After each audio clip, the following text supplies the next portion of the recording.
Freakonomics Radio is sponsored by Hotels.com. Hotels.com gives you access to hundreds of thousands of hotels worldwide. And when you join for free, you can save up to 20% instantly with member prices. Plus, every stay earns rewards. So when you book one trip, you're already lowering the cost of the next one. Hotels.com is simple, rewarding, and designed to help you get more out of every stay. Sign up for free and book today. Hotels.com. It's all in the name. Freakonomics Radio is sponsored by Amica. You know what they say, if you want to go fast, go alone. If you want to go far, go together. So go with Amica and get coverage from a mutual insurer that's built for their customers, one that looks after what's important to you together. Auto, home, life, and more, coverage that fits your unique needs. Amica helps you protect what matters most. Visit amica.com and get a quote today.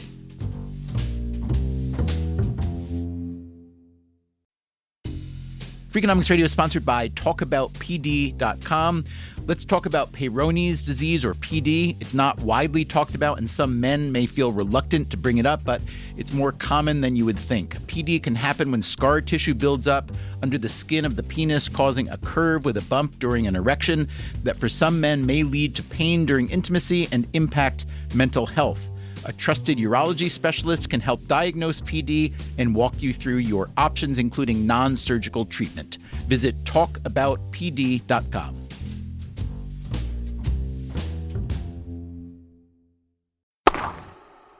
So, Levitt, you're a guy who loves to catch cheaters. And it's October, which means the baseball playoffs are starting. Tell me what you know about the time-honored tradition of stealing signs from the other team. So I was talking with the Chicago White Sox about a number of different ways in which we could use data to better their baseball operations. And the thing that was most interesting to me was stealing signs. And I told them that I was certain that I could do a great job stealing signs and they could use that to their benefit. Now, why was that so interesting to you? Just because I like to catch cheaters, but it's kind of it's fun to cheat too. It's fun to know that you can cheat. It'd be fun for me to be sitting at home watching a baseball game, and to be able to watch what the catcher is doing and say to my kids, "Hey, look, that next pitch is going to be a curveball." Or even better, to get on the phone to the dugout and say, "Hey, just wanted to let you guys know they're using signal version C today, and so if you get a guy on base, that'll tell you what's being done." So you wanted to steal signs for the White Sox. You didn't want to catch other teams stealing their signs? I wanted to engage in the intellectual activity of understanding how to steal signs. Now, whether anyone actually stole any signs or not didn't really matter. I just thought it would be fun to figure out how to steal signs. Okay. It's like code breaking, like World War II kind of stuff.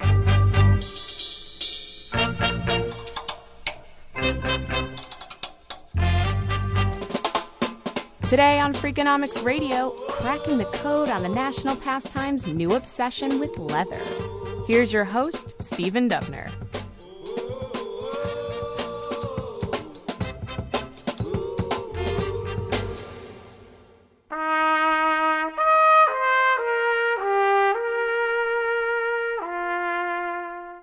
This year, the number of runs scored in Major League Baseball was at an 18-year low.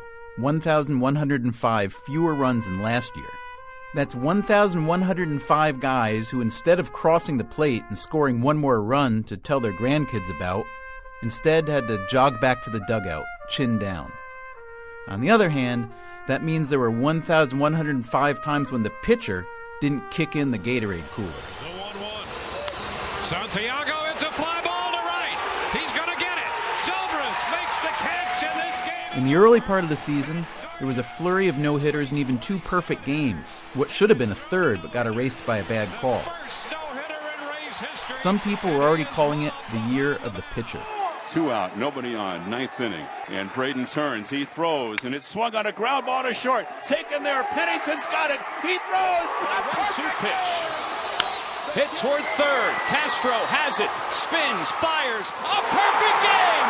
Roy Halladay has thrown the second perfect game in Philadelphia. The old-timers said not to get too excited, that scoring would heat up in the summertime, as it always does. But when the season ended, the run totals were still way down. So here's a simple question for you. Where did all those runs go? There's a surprising truth buried deep in the numbers, where only guys like Mitchell Lichtman can find them. Okay, so we have a zone rating that came into fruition about 20 years ago.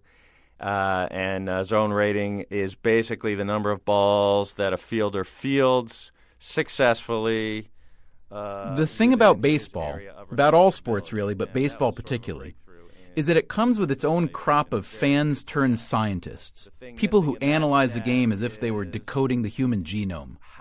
Mitchell Lichtman is a proud member of this stat geek squad. Like a lot of them, he spent some time working for a Major League Baseball club.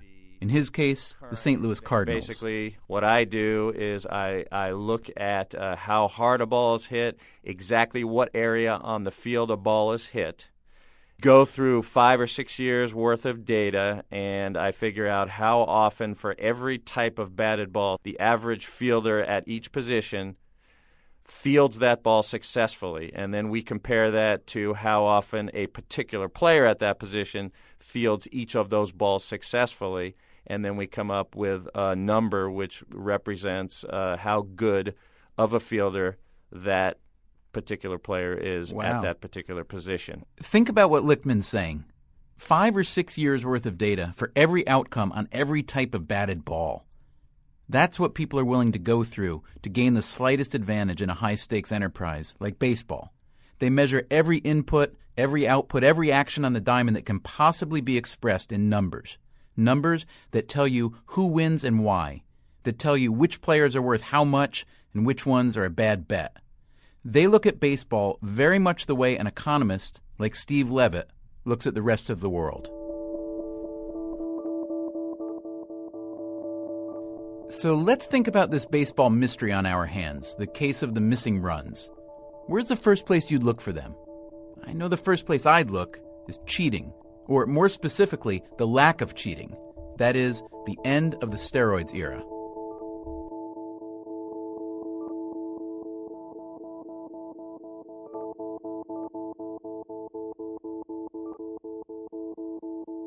In just a minute, we'll hear what Steve Levitt has to say about steroids. Plus, straight from the San Diego Padres dugout, manager Bud Black, a former pitcher, explains why pitchers aren't everything.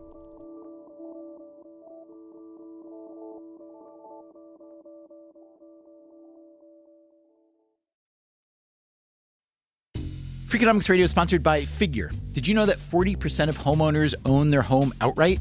If that's you, don't let your equity sit idle. Tap it with a home equity line of credit. Figure, the #1 non-bank HELOC lender in the U.S., helps tap equity you've built in your home so you can do things like tackle a renovation or pay down debt. HELOC is a line of credit secured by your home. You can draw what you need, repay, and draw again. Figure offers a 100% online application. Get approved in 5 minutes and funding in as few as 5 days. It's faster than a bank loan and cheaper than a personal loan. Check your rate today without impacting your credit at figure.com/Freakonomics. This post is sponsored by Figure, NMLS ID 1717824. Figure is an equal housing lender. For more information about their licensing, visit nmlsconsumeraccess.org. Figure's HELOC is subject to credit approval and terms apply. Freakonomics Radio is sponsored by Ozempic. Innovation happens through rethinking what's possible, and when it comes to GLP-1s, Ozempic pill does just that. Learn more about Ozempic semaglutide tablets, 4 and 9 milligrams, by calling 1-833-OZEMPIC or visit Ozempic.com to view the medication guide and ask your doctor what's possible with FDA-approved Ozempic pill.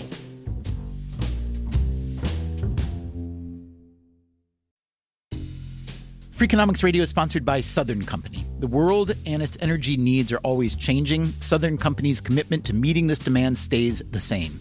That's because Southern Company believes energy is more than a utility, it's what powers possibilities. So they are looking ahead and investing $80 billion in infrastructure upgrades and are committed to fueling growth in ways that benefit all customers so that reliable and affordable energy is accessible for generations to come. Go to southerncompany.com to learn more. Southern Company, building the future of energy.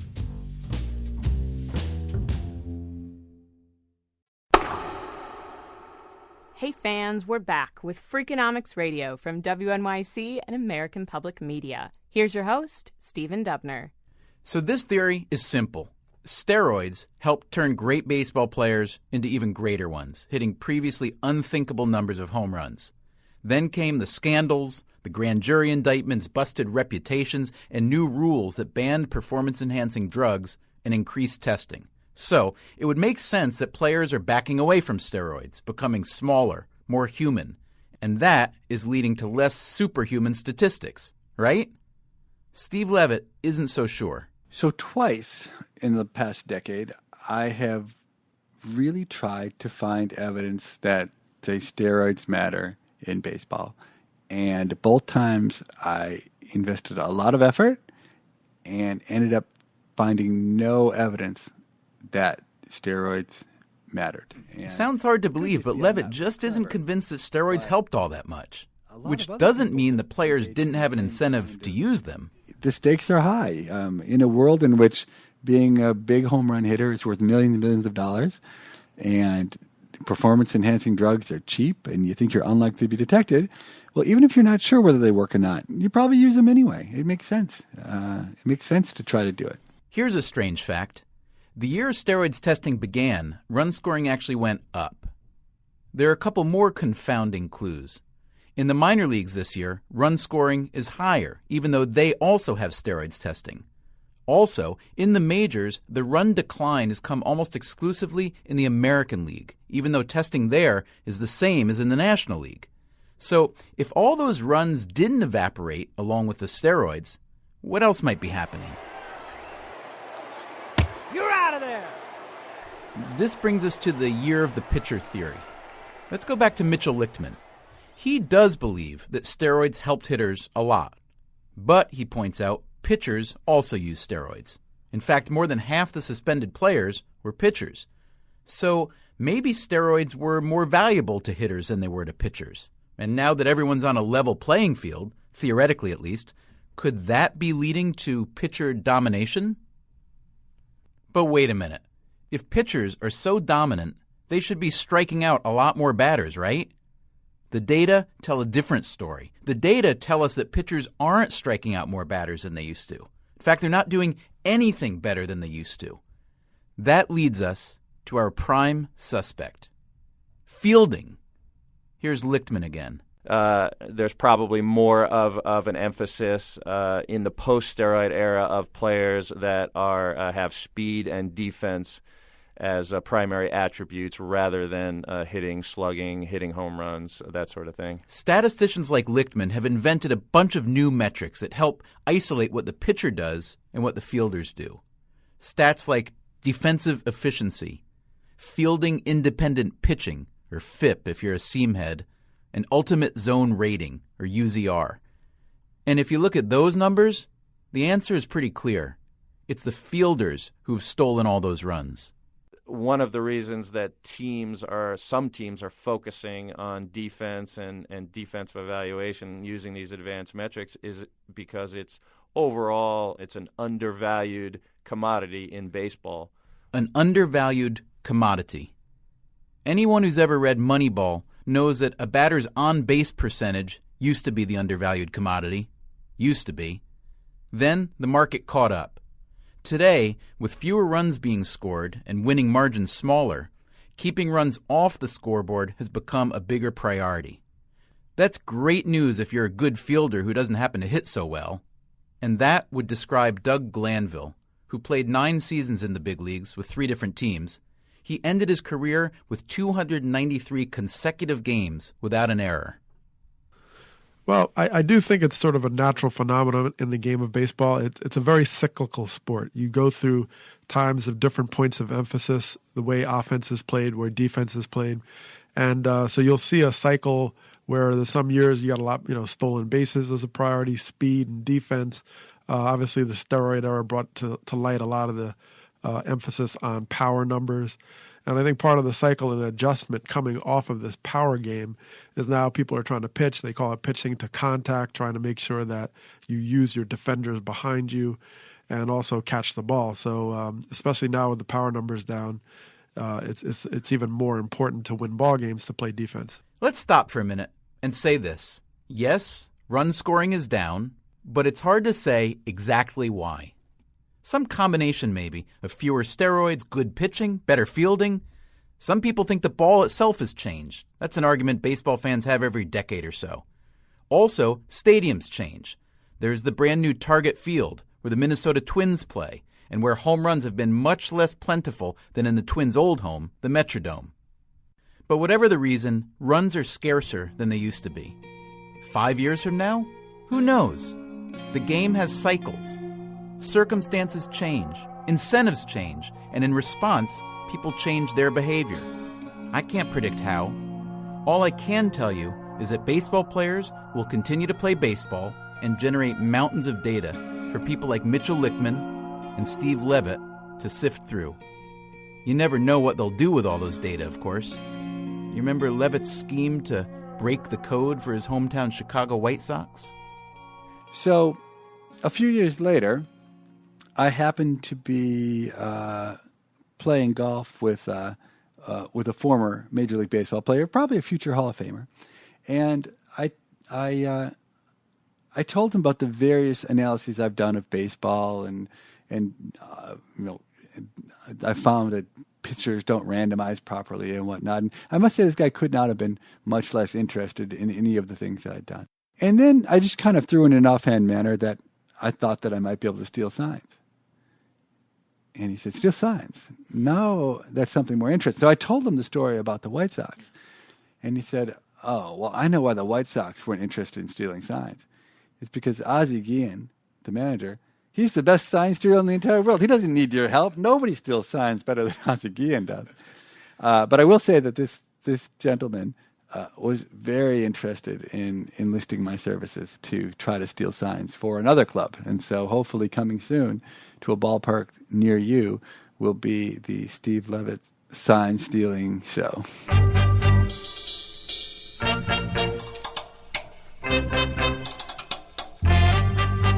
Freakonomics Radio is a co-production of WNYC, American Public Media, and Dubner Productions. Our lineup for this episode, leading off, Christina Russo, producer in left field out in California.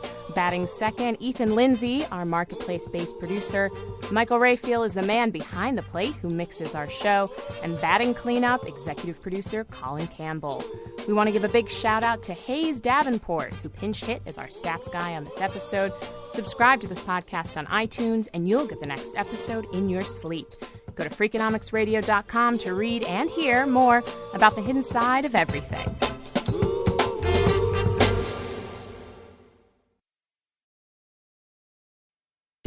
Freakonomics Radio is sponsored by Ozempic. Innovation happens through rethinking what's possible, and when it comes to GLP-1s, Ozempic pill does just that.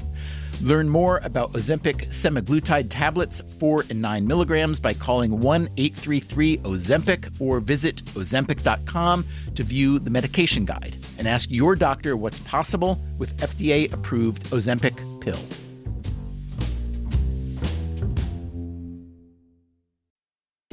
Freakonomics Radio is sponsored by Vitamix. According to the LA Times, the average American home contains 300,000 items, including a staggering number of appliances. All those gadgets, just clutter. But there's one tool that delivers what a dozen others only promise.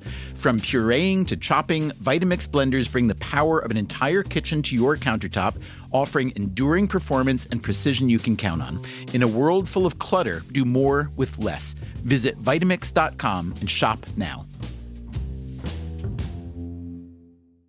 A History of the United States in 100 Objects is a brand new podcast from 99% Invisible and BBC Studios. Each week, we're looking at a different object from across American history with a unique story to tell about who we've been, what we've built, and what we've allowed ourselves to forget. Some of these objects are well known, many are not, but all of them carry the story of how we got to this moment. Find A History of the United States in 100 Objects on the 99% Invisible feed, wherever you get your podcasts.